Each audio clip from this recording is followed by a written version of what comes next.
So we told you a lot on this show about the potential dangers of big tech. Some of those dangers are imminent and they're technological, and the main one is robotics and artificial intelligence. Remarkably, the political figure who is making the most sense on this subject, who has thought about it most deeply, is a Democrat who is running for president. He's Andrew Yang. He's an entrepreneur, and as we said, he's a Democratic presidential candidate. He says that artificial intelligence and expanded automation could potentially cause violence in this country, and that we need to do something about it right now. Andrew Yang joins us tonight. Andrew, thanks very much for coming on, and I meant that with sincerity. I haven't heard anybody in our political conversation describe the threat as clearly and compellingly as you have. Why should we be worried about automation?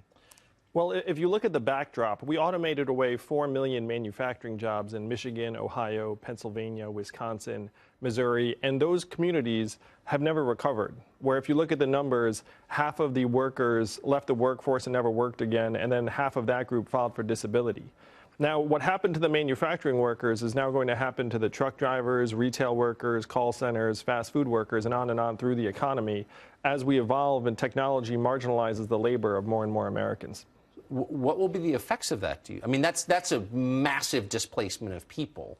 What will happen once that happens? Well, as you said, I think it's going to be disastrous, where if you look at truck drivers alone, being a trucker is the most common job in 29 states. There are 3.5 million truck drivers in this country. And my friends in Silicon Valley are working on trucks that can drive themselves because that's where the money is, where we can save tens, even hundreds of billions of dollars by trying to automate that job. But I was just with truck drivers in Iowa last week, and imagining that community recovering from their income going from, let's call it $50,000 a year to much, much less than that catastrophically, it's going to be a disaster for many, many American communities. You're one of the only people I've ever met who's honest about the effects of deindustrialization. I remember in Washington, the idea was they'll all become computer programmers, and so everything is fine, but that didn't happen. My question is, do we have to sit passively back and let this happen to the country? Well, that's why I'm running for president, Tucker, is I think it would be insane to just sit back and watch this automation wave overtake our communities and our economy. So we're not ostriches. We can get our heads up out of the sand and say, look, we get it. Artificial intelligence is real. Self-driving cars and trucks are being tested on the highways right now, and we need to evolve. We need to actually start pushing the way we think of economic progress to include how our families are doing, how our children are doing, and things that would actually matter to the American people, because GDP is going to lead us off a cliff.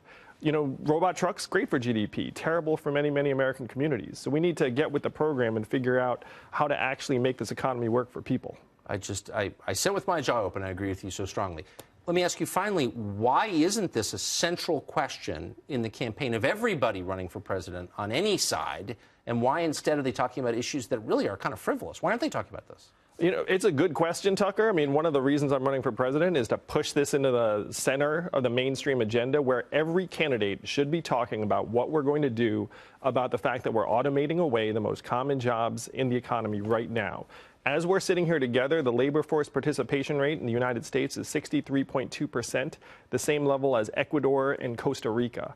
And if anyone thinks that's where America ought to be, I mean, that number is even going to be further challenged when all this technology comes online. So we have to make America embrace this challenge of the 21st century and then try and address it together as a people.